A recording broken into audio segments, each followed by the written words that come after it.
there any consequences to violence in the lucid dream?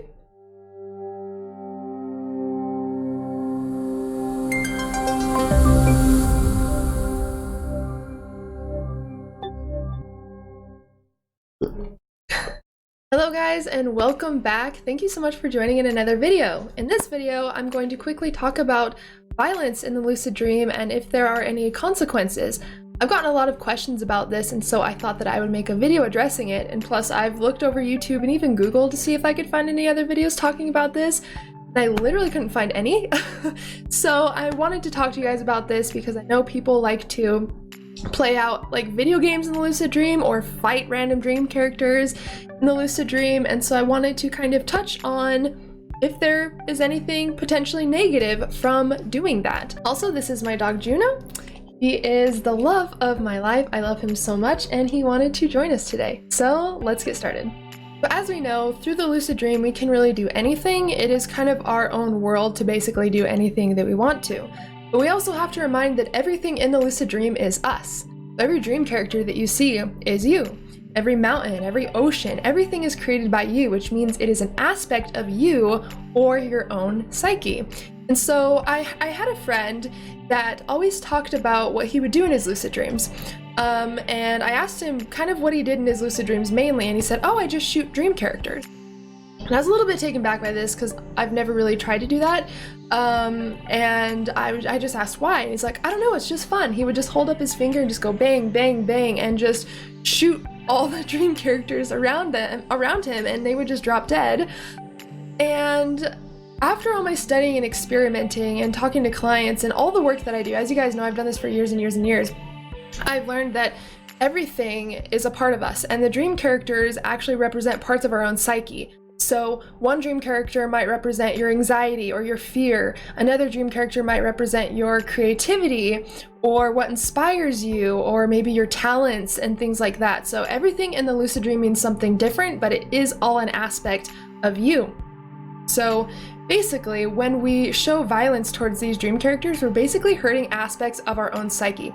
So this could potentially cause negative effects psychologically, just because we're basically hurting aspects of ourselves.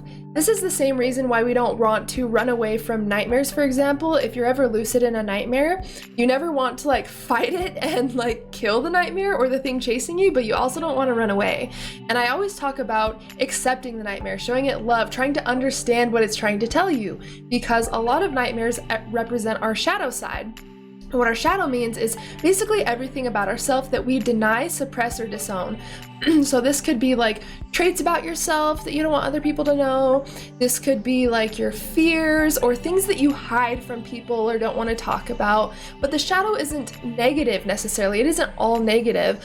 There are parts of the shadow that represent our hidden talents. Maybe you were really smart as a child and your parents told you no one likes a smart ass. So now you've been taught that your intelligence is something to hide. So that automatically goes into your shadow. So it's basically everything that you deny, suppress, disown, or don't want to talk about or bring to light, basically.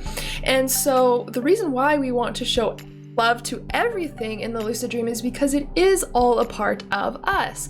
If we are running away from something fearful, we are basically implementing the idea in our mind that we should run away from things that scare us, or we should not face things that we don't want to face. And obviously that could have an impact on our waking life as well, because in the lucid dream, your brain doesn't think you're lucid dreaming, right? It thinks that you're awake.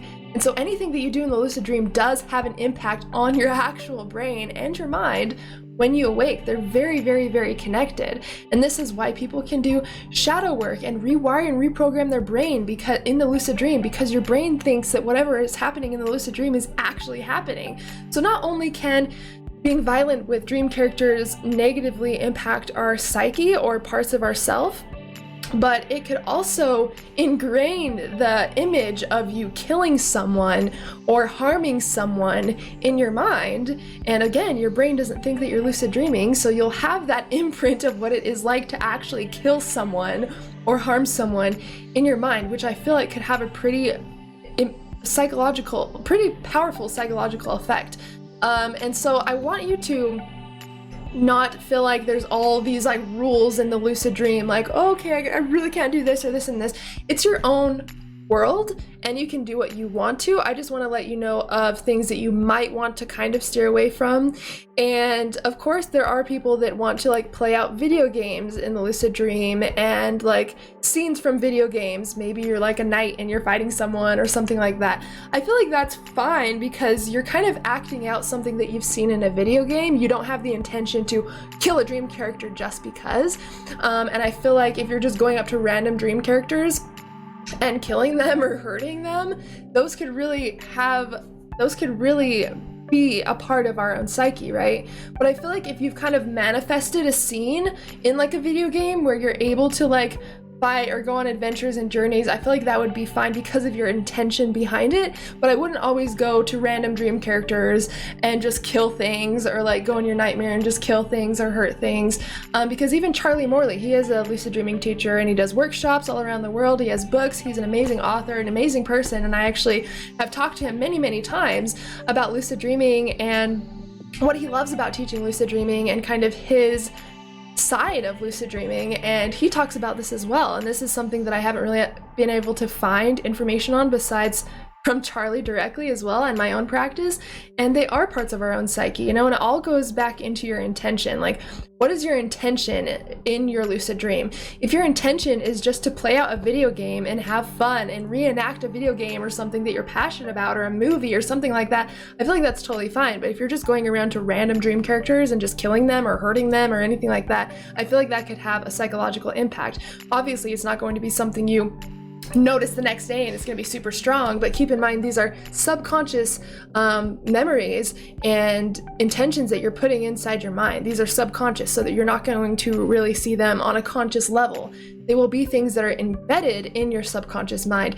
So I really want you to really take in this information and really see everything in the lucid dream as a part of yourself. Like I said, it all goes back to intention and what your intention is in doing certain things in the lucid dream. But if you go across a random dream character, I would try to just really talk to them and understand them, because if you notice, different dream characters have different personalities, which is really interesting. And those are all part of you. I think it's so cool when I talk to a dream character in my lucid dream, and they all have different personalities. They have jokes that I've never heard of that make me laugh. Like, they all seem to have their own character, which is really interesting. And then to think about that that's all you, that's even more interesting. And I think it really makes you appreciate yourself and how diverse you are and just everything about you. There's so much about us that we don't know. But in the lucid dream, we have so much like access to all of that, you know, and our hidden potential, our hidden fears. We get to know ourselves on such a deep level, and so that's what I try to focus on in the lucid dream. Like I said, of course, it all goes down to your intention. If you want to play out like a movie or something you've seen in a video game, that's totally fine. It's your intention is behind it, but I wouldn't go up to random dream characters and start, you know, just shooting everyone or whatever. Like, so I'd really keep that in mind, because even Charlie Morley, who is really well renowned in this lucid dreaming community and really well known, also says that it does have a psychological impact. So I'd really try to understand this information as best you can, but don't feel like there's all these rules to the lucid dream and you can't do certain things. But I was asked to talk about this from many of you guys actually, and so I just wanted to kind of give you guys my opinion on it. Plus there's so many different things to do in the lucid dream. I mean, think about everything that you can do. It's insane. Like, I love the deeper aspects of lucid dreaming. I mean, I can communicate with my subconscious face to face. I can reprogram my brain to get rid of any fears, phobias, negative habits, thought patterns, addictions, belief systems, depression, anxiety, insomnia, PTSD. This is very powerful. And you really get to know yourself on a much deeper level and really see parts of yourself that we don't get to see consciously. So it really is experiencing a whole new part of yourself, and it's really deep work. It's not all about just having fun and exploring, which you can totally use it for that if you want to, but it really can go as deep as you want it to. And so what you do in the lucid dream really does matter, because you're dreaming through your subconscious mind. And we want to make sure that we're implementing positive things through our subconscious mind. But it's your dream practice. You can definitely experiment and see what works for you and what doesn't. But I just wanted to give you guys kind of my take on this and what I would focus on in the lucid dream and try to stay away from. And yeah, so that is my take on violence in the lucid dream, like I said, there's not really information about this anywhere publicly, so I wanted to kind of talk to you guys about it to give you my 2 cents since this was so highly requested. So I really appreciate you guys joining. For anyone who doesn't know, I do have a 40-part lucid dreaming video course where I teach you how to lucid dream in 30 days or less and also do all the deep work that we were just talking about. So if you're interested in that, the link is in the description.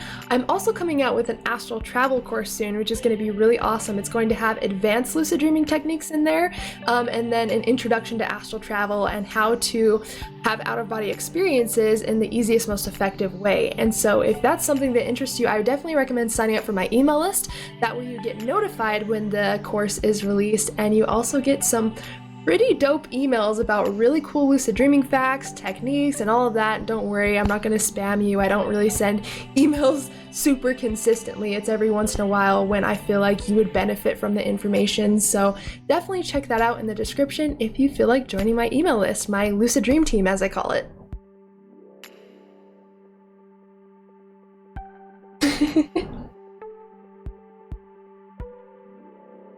Thank you. If you guys are interested in contacting me and talking more one-on-one, you can reach out to me at contact.thelucidmystic@gmail.com and I will respond back to you. And also, if you're wanting to kind of work more one-on-one, I do have one-on-one lucid dreaming coaching. You can just email me at the email I just gave you, or you can reach out to me on Facebook at The Lucid Mystic, Altered States /Spiritual Life Coaching. As soon as you type in The Lucid Mystic, my page should pop up, and you can also message me through there if you're interested in working more one-on-one. All right, guys, thank you so much for joining. Juno thanks you as well, and as always, we're sending you endless love and endless lucidity. Hi, dude.